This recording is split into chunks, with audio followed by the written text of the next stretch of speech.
Estimados estudiantes, iniciamos una nueva unidad. Su nombre es meiosis y mitosis. Vamos a ver el tema relacionado con la estructura y función de los órganos reproductores de las plantas hermafroditas y un acercamiento acerca de lo que son los cromosomas. El objetivo es describir la formación de los gametos para posteriormente comprender la mitosis y meiosis. Hemos tratado de poder diferenciar lo que son las plantas y lo que son los animales. Ambos, su sistema de reproducción, en este caso que son hermafroditas las plantas, producen ellas mismas sus gametos masculinos y femeninos, o sea, participa tanto el óvulo como los estambres a través del grano de polen. En el caso de los animales, todos sabemos que también las especies superiores, especialmente los que producen proteínas para consumo humano, tienen sus órganos reproductores, los machos y las hembras, que también forman sus gametos para la generación de nuevas razas o individuos. La estructura y función de los órganos reproductores de las plantas hermafroditas se basa prácticamente en que están en cierta medida separados los sexos a pesar que están en la misma especie, en la misma planta. Un ejemplo podría ser la planta de frijol, como una planta hermafrodita. ¿Qué significa que es hermafrodita? Que tiende a tener ambos sistemas de reproducción masculino y femenino. El masculino está formado por los estambres y el femenino está formado por el óvulo. Prácticamente los estambres lo que producen son los granos de polen que llegan hasta el estigma, recorren un camino hasta llegar al óvulo y forman prácticamente el nuevo individuo. La estructura y función de los órganos reproductores en las plantas de polinización cruzada, por ejemplo, el maíz, los sexos están separados a pesar que están en la misma especie, en la misma planta. Sin embargo, hay especies que son de polinización cruzada que tienden a tener ambos sistemas de reproducción, o sea, como que lo viéramos hermafroditas, pero no existe una coincidencia en la formación de gametos, por lo tanto necesitan de otra especie. Si nos vamos en las especies de polinización cruzada para hacer una comparación en el caso del maíz, el maíz se llama que es una planta alógama porque ambos sistemas de reproducción se encuentran en la misma planta, pero no son fecundados por el mismo polen. En la parte superior vamos a encontrar la parte que reproduce, en este caso las esporas, y en la parte inferior lo que nosotros le llamamos elote es el sexo femenino. Sin embargo, solo el 5% del polen que cae de la misma planta fertiliza los óvulos que se encuentran en la misma. Significa que el 95% de la otra fecundación de la mazorca viene de otras plantas similares que están en su alrededor. Sin embargo, los granos de polen tienen una gran significancia porque cada espiga puede producir entre 2 y 5 millones de granos de polen, lo cual implica que están entre 2.000 a 500 granos de polen disponibles para cada óvulo. ¿Cuántos óvulos puede tener una planta de maíz? Bueno, eso depende de la variedad o del híbrido. ¿Por qué decimos que depende? El tamaño de la mazorca nos define cuántos granos tiene cada hilera. Y en el caso del diámetro de la mazorca, cuántos surcos o hileras tiene cada una de ellas. Entre más grande es la mazorca y entre más hileras tiene, más grano va a producir. O sea, la deficiencia de polen no es un problema para la producción en el caso del maíz, que ha sido una especie ampliamente mejorada. Prácticamente la gametogénesis es un proceso que implica, en este caso, en las especies, la formación de los gametos. Hay una forma fácil de entender la gametogénesis. En principio, saber qué es un gameto. Un gameto es una célula reproductora masculina o femenina de un ser vivo. En biología ya vieron lo que es una célula. Pues esta es una célula que sirve para la reproducción. Y Génesis, recordémonos de la Biblia, el Génesis, el inicio. O sea, es la formación de los gametos en los órganos de reproducción. Todas las especies, en su mayoría, que se ocupan para la producción de alimentos, sean plantas o animales, y que genera un producto para la agroindustria, tienen dos juegos de cromosomas, a lo que nosotros le llamamos diploidía, porque tiene dos juegos, de dos. En agametogénesis, la fase de la meiosis se caracteriza porque separa esos dos cromosomas en uno solo. Y por eso se forma un individuo que nosotros le llamamos haploide, o sea que tiene la mitad de los cromosomas. Cuando cada gameto tiene un juego de cromosomas y se unen, prácticamente lo que vamos a tener es un nuevo individuo que sigue siendo diploide, o sea que sigue teniendo dos juegos de cromosomas. Esto nos da una idea de que de ahí comienza el desarrollo embrionario. Todos los seres vivos, incluyendo el humano, no solo las plantas y animales que producen alimentos, prácticamente llevamos esta fase. La mitad de los cromosomas lo pone el padre, la mitad de los cromosomas lo pone la madre. La gametogénesis, en el caso de la planta, en esta figura la podemos ver como su ciclo completo, partiendo desde la flor, como decíamos anteriormente, la formación de lo que son las microesporas entra un proceso que se llama mitosis, posteriormente lo explicaremos, para formar el nuevo individuo en el ovario de la planta. Nos forma, una vez se da la fecundación, nos forma el fruto, y el fruto entra de nuevo a producir una semilla, y la semilla nos produce de nuevo un árbol. Y este es el ciclo de las especies, ya sean vegetales o animales. Cada especie tiene un ciclo fenológico, como nosotros le llamamos, o sea, desde la germinación de la semilla hasta la producción de nueva semilla. Cada especie tiene su sistema. Por ejemplo, frijol, para que llegue a la etapa de floración puede tardar 45 días. Y prácticamente para tener una cosecha o grano, vamos a tardar, ¿qué? 70 días, 75 días. Pero pensemos en el café. En el caso del café, es un cultivo que nosotros le llamamos semiperenne. Por eso la genética tiene mucha importancia en el tema de la reproducción de las especies, y conocer de ella nos garantiza para la agroindustria desde calidad, forma, colores, de acuerdo al mercado y a las necesidades de la población en general. La gametogénesis en animales inicia con un espermatogénesis, que es prácticamente una fase de proliferación de espermatogonios. Y la oogénesis, que prácticamente también es una fase de proliferación de las oogonias. Luego entramos en una fase de crecimiento, donde el espermatocito de primer orden o el oocito se crece en forma dimensional y entra a la fase meiótica o de maduración, para terminar con una fase de diferenciación. En el caso de los machos, con la formación de un espermatozoide, que prácticamente una vez se fecunde, en el caso de los seres vivos, especialmente animales y plantas, animales y también especies de reproducción no necesariamente para proteínas, prácticamente el espermatozoide se pierde totalmente, se consume.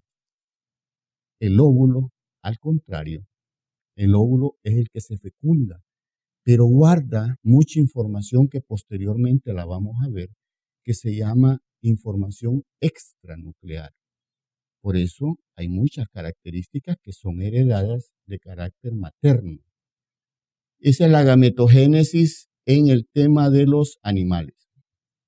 La gametogénesis, que es la ovogénesis, como lo acabamos de ver, es la formación de gametos por medio de la meiosis a partir de células germinales. La reproducción de las plantas prácticamente se desarrolla a partir de un óvulo fecundado para formar una semilla, hasta que prácticamente se nos da la fecundación y terminamos con un desarrollo del embrión hasta terminar prácticamente con la formación del fruto y un nuevo individuo. Ese es el tema central. Gametogénesis, formación de gametos. Palabra clave para la meiosis. Para la mitosis, la palabra clave es crecimiento y desarrollo, que posteriormente lo vamos a ver. En el tema de los cromosomas, ese es un tema muy especial. Todos los cromosomas sabemos que son parte de nuestra vida. Por lo tanto, el objetivo de esta fase es identificar la estructura y diferentes formas de los cromosomas para relacionar la estructura genética de los seres vivos. Los cromosomas son estructuras filamentosas con una cantidad de información de ADN que está codificada en forma de fragmentos. Cada cromosoma tiene, de acuerdo a su tamaño y a la especie, la información que necesitamos, y por eso en la meiosis es bien importante conocer qué son los cromosomas, porque anteriormente discutíamos que en la meiosis hay una separación. Si un individuo, decíamos, es diploide, en la meiosis se vuelve haploide, porque solo tiene la mitad de la información genética de uno de los padres. Eso es bien importante porque de ahí viene la herencia. Todas las especies tienen una herencia dependiendo del carácter y tiene que ver mucho el cromosoma. Hay herencias que le llamamos de carácter cualitativos y otras que son de carácter cuantitativo. Las cualitativas casi siempre están relacionadas a un solo gen. Sin embargo, las cuantitativas es un problema bastante serio, porque no solo están en un gen, están en varios genes.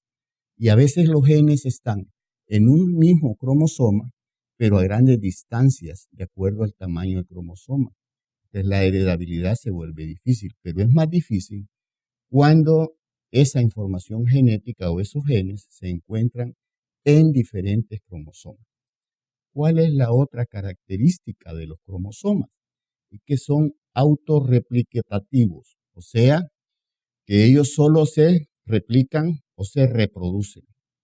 Y están constituidos especialmente por proteínas, especialmente unas llamadas histonas. No vamos a detallar cada una de ellas, pero generalmente los cromosomas tienen 5 histonas que están clasificadas de acuerdo a su función que hacen para proteger lo que es el mismo cromosoma. Todos los cromosomas se encuentran en el núcleo de las células. A diferencia de la información genética nuclear, que prácticamente no se encuentra en un cromosoma bien estructurado como tal, sino que a veces es circular. Posteriormente vamos a ver más detalladamente esa información. Otra característica es que, dada que la mayoría de las especies superiores son diploides, poseen 2 juegos de cromosomas.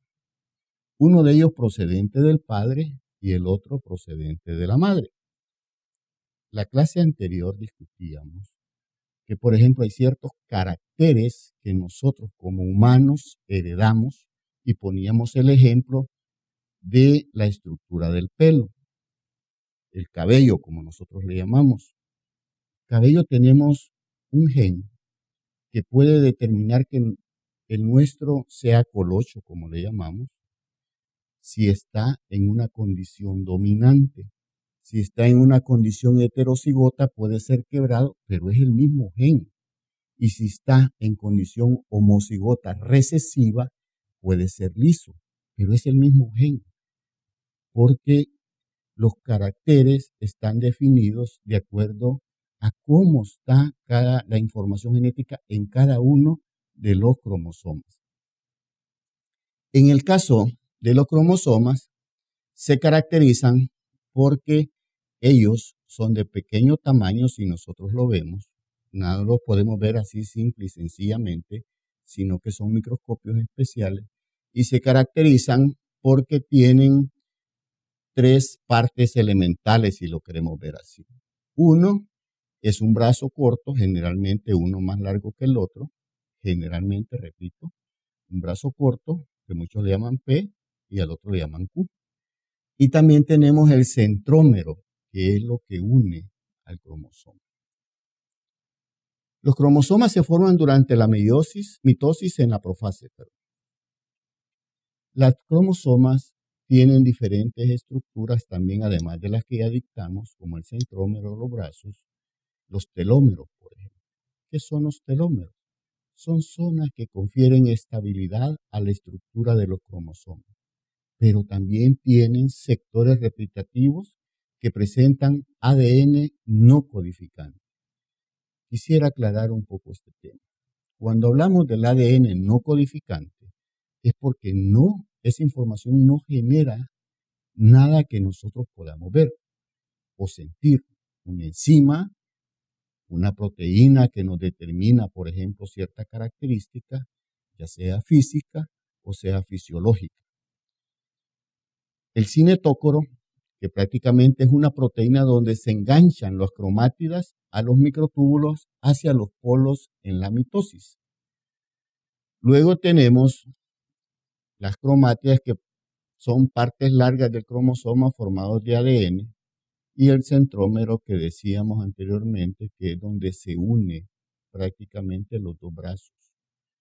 Estas zonas del cromosoma donde tanto las cromátidas superiores como inferiores se unen.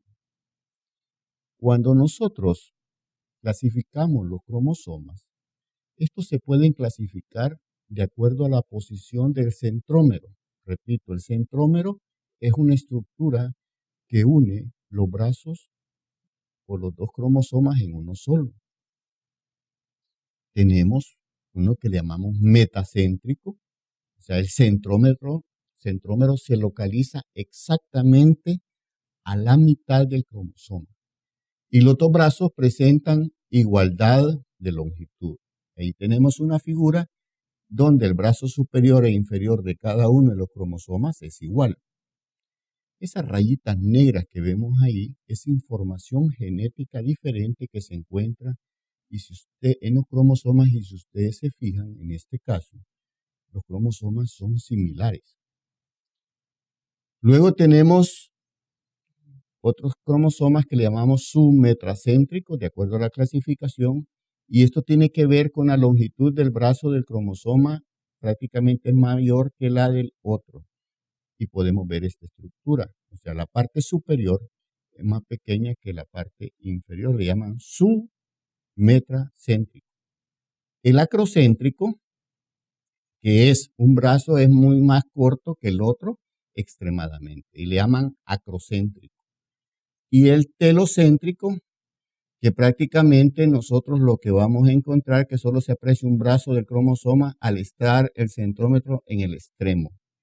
Y prácticamente este tipo de cromosoma a veces es difícil encontrarlo en el cariotipo humano. ¿Cuál es la importancia de los cromosomas? Que hay necesidad de hacer lo que se le llama el cariotipo. ¿Qué significa un cariotipo? Todos los seres vivos tienen cariotipo. Nuestro cariotipo nos define cuántos cromosomas tenemos. Tenemos 23 pares. De ellos, unos forman parte de nuestro cuerpo y otros nos determinan el sexo. En conjunto, el cariotipo es el grupo de cromosomas de una especie determinada. Por ejemplo, el tema de los cromosomas sexuales nos determinan si vamos a ser, a la hora de la fecundación, desde ese momento se determina si va a ser varón o va a ser hembra, y en este caso se llama el cromosoma X y el cromosoma Y. Quien define prácticamente el sexo del nuevo individuo es el macho, porque la hembra solo tiene cromosoma XX, o sea, las dos cromosomas son XX. Entonces, observamos durante la metafase la dotación cromosoma de una célula. Por eso veíamos importante que antes de entender un poco meiosis y mitosis, viéramos ciertas características de la forma, cómo se reproducen y todo. Los animales y las plantas en su mayor parte son organismos diploides, decíamos anteriormente, o sea que tienen dos copias equivalentes de cada cromosoma. Si nosotros vemos esta estructura, es prácticamente el cromosoma de la cebada, uno de los cromosomas de la cebada, que en este caso, en este cromosoma se encuentra la resistencia a los hongos, en este caso el mildiu de la cebada, que depende con frecuencia de muchos genes, o sea, la resistencia que pueda tener una variedad de cebada a un ataque de enfermedad, en este caso el hongo, está determinado en un cromosoma. Y prácticamente si nosotros vemos esa figura, vemos que el cromosoma tiene en cada una de sus partes una posición, y son los genes que en este caso le dan resistencia a la cebada. Y ese es el juego que hace el mejoramiento genético aplicando lo que es la genética. Prácticamente cuando hablamos de calidad, por ejemplo, en el caso de los sorgos, en el caso del arroz, y hablamos en el caso del arroz, amilasa, amilopeptina, va a depender de la constitución genética del individuo.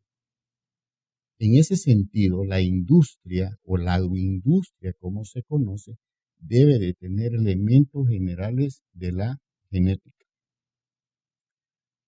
Como resumen, quisiéramos hablar de que los cromosomas de cada especie poseen una serie de características como son la forma, el tamaño, la posición del centrómero, que permiten diferenciarlos unos de otros. ¿Qué pasa, por ejemplo, en el ser humano? Los humanos tenemos 46 cromosomas. En el caso del ratón doméstico tiene 40 y en el caso de la paloma tiene 80. Entonces, no es el número de cromosomas el que determina el tamaño de un individuo. Un ser humano, ¿qué tamaño y qué peso puede tener? Cuando un ratón doméstico, ¿qué peso y tamaño puede tener? Sin embargo, la diferencia son 6 cromosomas, o sea, son 3 pares de cromosomas diferentes.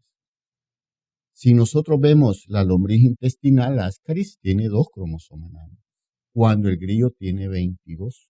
Entonces, eso no lo determina en ese sentido el tamaño, sino determina la complejidad del individuo de acuerdo al número de cromosomas. Eso es lo que nos permite el cariotipo. La detección de anomalías numéricas y estructurales en la dotación cromosoma de un individuo. Más adelante vamos a ver mutaciones y vamos a tratar de que ustedes recuerden esta clase, porque las mutaciones pueden ser cromosómicas, nos pueden invertir la forma de un cromosoma, nos pueden cortar el tamaño de un cromosoma y esas mutaciones, muchas son positivas, sin embargo, otras son negativas. En resumen, esta es la idea de la clase. Comprender cómo se reproducen las especies, animales y plantas, cómo ese sistema de reproducción permite prácticamente llevar la información genética y por último, que toda esa información genética se encuentra en los cromosomas, que es una parte esencial de la estructura del núcleo. Muchas gracias.